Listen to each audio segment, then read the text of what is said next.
The closer we get to the release date of Wuthering Waves is the closer I get to playing this specific character that we're talking about today. And the reason why I really want to play this character is because I love me some Kuudere, right? And she is definitely a Kuudere through and through, and she's an awesome character. She has a lot of different things going about her that just seem like a lot of fun.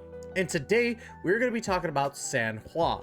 Now, of course, if you know who Sanhua is, then great. If you don't, today we're going to be doing a kit analysis on what she can do as a character and what we think of her. Now, before we get into that, make sure to hit that like and subscribe button down below and hit that notification bell to be notified of when the next Wuthering Waves video comes out. And of course, leave a comment about what you think. Of course, I'm also sponsored by the ever wonderful Gamer Subs, so make sure to use code TYSTRA for 10% off of your next purchase. Now, of course, before we get into that, I just want y'all to know, and I'm taking a drink of this while I do this just to kind of, you know, help out my throat. I've been a little bit, I wouldn't say under the weather, but my throat's been hurting a lot. So I'm not as energetic because I don't want to hurt as much.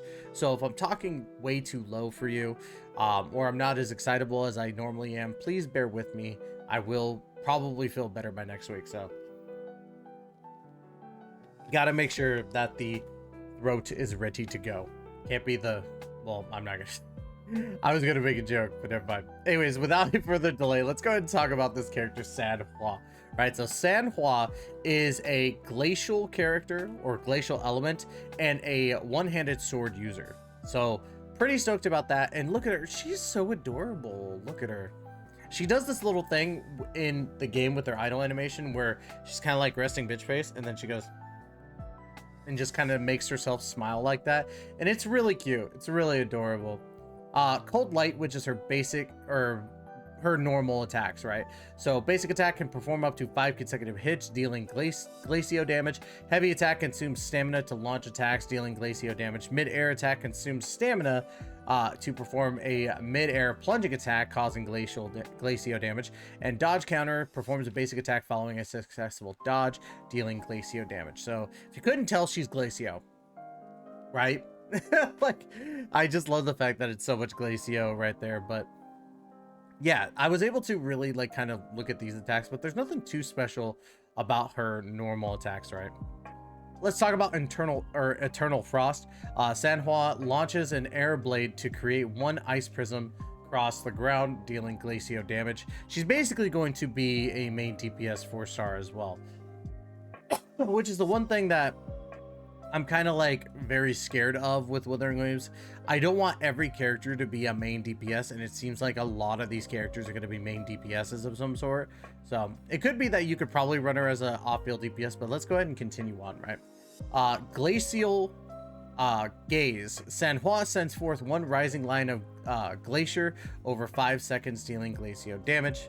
Ice Condensation. Sanhua has increased damage for resonant skill by 20% over 8 seconds following her intro skill. So intro skills are basically when you get switched into as a team member. So if you're running Yang Yang and you switch into Sanhua when the little barrier lights up. If you played a lot of Honkai Impact 3rd, you'll kind of know what I'm talking about. But if you switch into them, they do an intro skill, which this one will give her increased resonant skill for 20% over 8 seconds. So that's really good. Snowfall. Sanhua has increased damage for Ice Burst by 20% over 8 seconds after releasing a basic attack 5. So after the 5th consecutive basic attack is when you'll see her actually perform that. So that's pretty cool. Cold Thorn. Sanhua stabs forward and creates one Ice Thorn, dealing glacio damage. So it seems to me like so far she is going to be in the number 1 slot or main DPS slot. So if you're not running an off-field DPS, you could run her 1 or 2. Same with a Alto that we were talking about before, but in my opinion, I think still you're gonna want to run a main DPS, a support, and then a healer maybe at the beginning. So putting, you know, characters like that, but I digress. Let's move on. Clarity of Mind here. Detonate during heavy attack when the indicator moves inside the frostbite area. Sanhua charges towards the target to perform a detonate, dealing glacio damage equal to 1 heavy attack.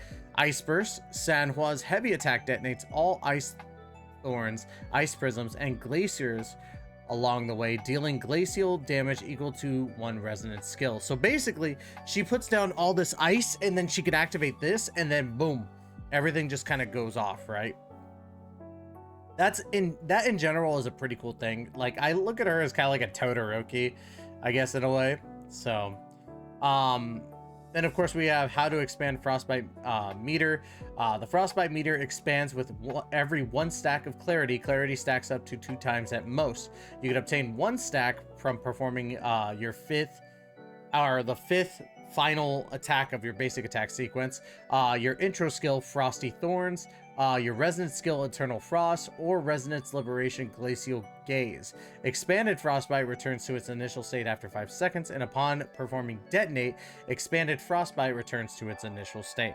So for this, it seems complicated, but it's not very complicated, because it seems like you just gain clarity all throughout. So you can gain your 2 clarity, use the clarity of mind, and then go from there and continue doing it. Obviously you have 5 seconds between them, so you got to be very, very careful with that.